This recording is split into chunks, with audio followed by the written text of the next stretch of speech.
Well, did he quit or was he fired? That's right, Nickelback, now owned by Russia. Well, that is a $64,000 question as the nation tries to figure out exactly what in the wide world of sports happened with John Bolton. The hawkish national security advisor was shown the door this morning, reportedly after a string of policy disagreements with the president.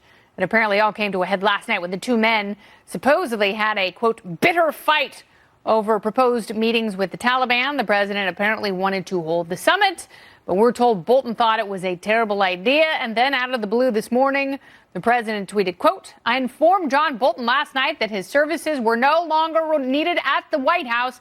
I disagreed strongly with many of his suggestions, as did others in the administration, and therefore, ellipsis, I asked John for his resignation, which was given to me this morning. I thank John very much for his service. I will be naming a new national security advisor next week.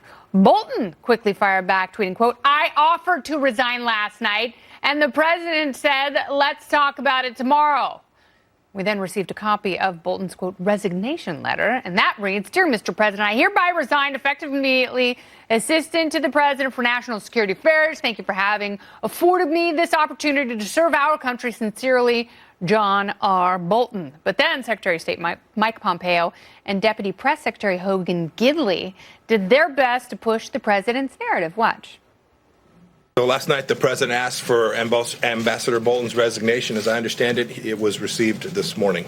Last night, the president of the United States asked John Bolton to tender his resignation. It was delivered to the president today. At the end of the day, it really doesn't matter if he quit or if he was fired. He's gone, baby, gone. But what does that mean for White House foreign policy moving forward? Robbie.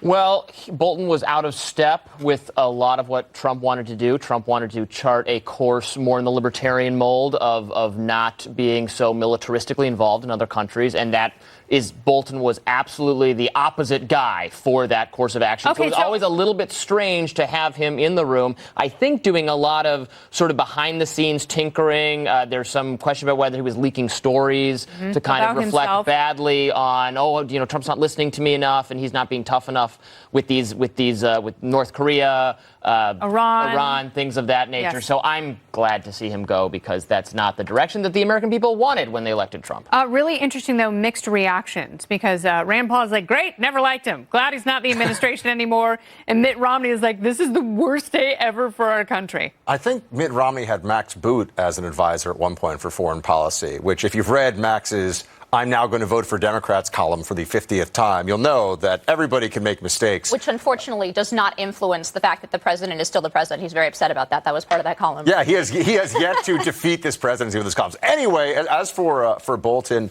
people say he's a neocon. He's actually really more of just an ultra hawk, I think. He does not like the term neocon. He does not like the term neocon. Because he wants to destroy the nations and then not put anyone in charge of them. Yeah. Neocons want to put someone new in charge of the country. Just level it. He wants to get rid of the nation-building step altogether. Yeah. Bill? He has an ant farm in his office and a hot magnifying glass, and all he does is burn ants all day long, pretending they're Iran, North Korea, and China. Yeah, exactly. Xi Jinping. Bashar al-Assad. Now you like me now. So we're apparently playing bad cop and batter cop here when it comes to Bolton. Neither of us, I think. And he's done red eye, by the way, on this network. I've done it with him. I actually like that he was such a good sport about that. As for his foreign policy, he has a tremendous sense of humor. She's very funny. I love fighting with John Bolton, but I have to say the chance of a war with Iran is less today, and I think that if nothing else, that's something and that people the stock market went up 8,000 about. points because of that. There you go. So, I mean, I thought it was good. I'm probably the most hawkish person on this panel, but I thought it was a good thing to have him in the president's ear.